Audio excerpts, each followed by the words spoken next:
বিগত সরকার আমাদের উপর যেভাবে নির্যাতন করেছে, যেভাবে আটক করেছে, যেভাবে জেলে ভরেছে, আমাদের উপর, আমাদের পরিবারদের উপর যেভাবে তারা হেনস্থা করেছে, গোয়েন্দা অফিসে আমাদের চোখ মুখ বেঁধে যেভাবে তারা সেখানে নিয়ে নির্যাতন করেছে, আমরা যদিও সব কোটির প্রতিফলন এখনো পাইনি, তবে বেশ কিছু প্রতিফলন আমরা পাচ্ছি। সেই জন্যই আমি বারবার এই কথাটি বলছি যে বিগত সরকার যা করেছে এই সরকারও আমাদের ছাত্র সমাজের উপর তাই করছে। তাহলে বিগত সরকার যা করছে এই সরকারও তা করছে, তাহলে পার্থক্যটা কোথায়? এই প্রশ্নটা আমি নিজেই সবাইকে করছি।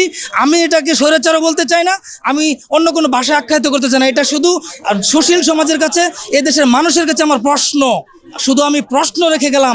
বিগত সরকার যা করছে তারাও তাই করছে, তাহলে পার্থক্যটা কোথায় সেটা বিশ্লেষণ করা সরকারের দায়িত্ব। সরকার আমাকে বুঝাবে, আমাদেরকে বুঝাবে, এবং জনগণ আমাদেরকে বুঝাবে। যে জনগণের কাছে আমি শুধু এই প্রশ্নটা রেখে যাই যে এটা পার্থক্যটা কোথায়। আমরা তো দেখছি একই কায়দায়। আমরা যখন আগেও প্রোগ্রাম করেছি সুন্দরভাবে, মানে আমরা সুন্দরভাবে সুশৃঙ্খলভাবে কর্মসূচি করেছি। আমরা তাদেরকে আগে প্রশাসনকে আশ্বস্ত করেছি যে আমরা একটি রিক্সার চাকায়ও ধাক্কা দেব না, তারপরেও তারা এসে আমাদের উপর ঝাঁপিয়ে পড়েছে। তো এই সরকারের এখানে এসে যারা আমাদের রক্তের উপর দাঁড়িয়ে আছে, সেই প্রতিনিধি যারা সরকার চালাচ্ছে, তাদেরই তো আন্ডারে আছে আমাদের এই প্রশাসন। এই প্রশাসন কার নির্দেশে আমাদের উপর ঝাঁপিয়ে পড়ছে এটা তো আমরা স্পষ্ট বুঝে গেছি অলরেডি, তাই না? তো আমরা আরেকটু বুঝতে চাই, যে আগামী, সেজন্য আমরা আগামী 24-এ কর্মসূচি দিয়েছি, 24 তারিখ। সেই কর্মসূচিতে যদি একই কায়দায় আমাদের উপর আক্রমণ করা হয়, আমাদের অধিকারের উপর আবারও হস্তক্ষেপ করা হয়, তাহলে এই দেশের সকল ছাত্র সমাজকে নিয়ে আমরা ঐক্যবদ্ধভাবে ভেবে দেখব আমরা তখন কি করতে লাগবে, কি করা লাগবে, সেটা আমরা ভেবে দেখব অবশ্যই।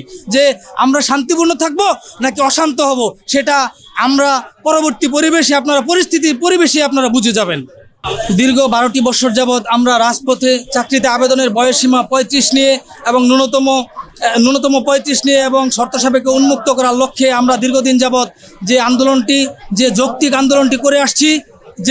আন্দোলনটি করে আসছি, তারই ধারাবাহিকতায় আগামী 24শে নভেম্বর আমরা একটি কর্মসূচি হাতে নিয়েছি এবং সেটি পালিত হবে। কর্মসূচিটি আমরা বাস্তবায়ন করব শাহবাগ চত্বরে।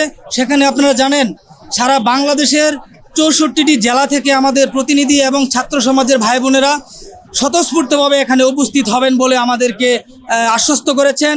এবং আমরা সেই সারা বাংলাদেশের 64 জেলায় আমাদের কমিটি আছে, সেই কমিটির মাধ্যমে যারা বিভাগীয় প্রতিনিধিদের মাধ্যমে তারা এখানে উপস্থিত হবেন এবং সেই কর্মসূচিটি আমরা অত্যন্ত শান্তিপূর্ণভাবে পালন করার চিন্তা ভাবনা করেছি, যেমনটি করেছিলাম বিগত দিনে। আমি একটি কথা বারবার বলেছি, সবসময় আপনাদেরকে বলে এসেছি যে আমাদের যে ন্যায্য দাবিটি, ন্যায্য অধিকার, সেটি যখন বাস্তবায়ন করে দিবে তাহলে আমাদের কোনো চাওয়া পাওয়া নেই। এখানে আমরা কিন্তু সরকার পতনের জন্য আসিনি। বিগত সরকারকেও আমরা তখনও চেয়েছিলাম যে আমাদের অধিকার বাস্তবায়ন, এখনও আমরা চাই আমাদের অধিকারের বাস্তবায়ন। বিগত সরকার যখন আমাদের অধিকার বাস্তবায়ন করেনি, লক্ষ লক্ষ উচ্চশিক্ষিত ছাত্র সমাজকে তারা হেয় করেছে, প্রতিপন্ন করেছে, তার ধারাবাহিকতায় সেটার ফল তারা ইতিমধ্যে আপনারা জানেন ভোগ করেছে।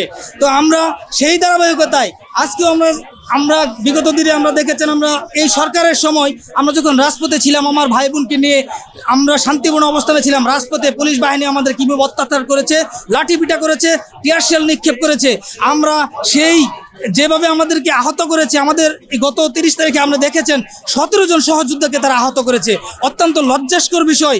এই সরকার, যে সরকারকে আমরা ছাত্র সমাজের রক্তের বিনিময়ে এই সরকারকে আমরা আজকে এখানে রেখেছি, তারাই কিনা আমাদের অধিকারে আজকে হস্তক্ষেপ করছে, তারাই কিনা আমাদের এই অধিকারকে অযৌক্তিক বলে প্রমাণ করার চেষ্টা করছে। এবং যার ধারাবাহিকতায় তারা 32-এর একটা সিদ্ধান্ত নিয়েছে চাকরিতে আবেদনের বয়স। আমি স্পষ্ট করে সারা বাংলাদেশের ছাত্র সমাজের প্রতিনিধি হিসেবে বলতে চাই, যদি 32-এর প্রজ্ঞাপন জারি করা হয়, তাহলে যদি সারা বাংলাদেশে একটি অস্থিতিশীল পরিবেশ সৃষ্টি হয়, তার জন্য এই সরকার দায়ী থাকবে এবং এই 32-এর জন্য যারা অধ্যাদেশ জারি করতে যাচ্ছে তারাই দায়ী থাকবে। এবং এটা সুফল নাকি কুফল আসবে এটা এটার জন্য জবাবদিহি সারা বাংলার মানুষের কাছে তাদেরকেই করতে হবে।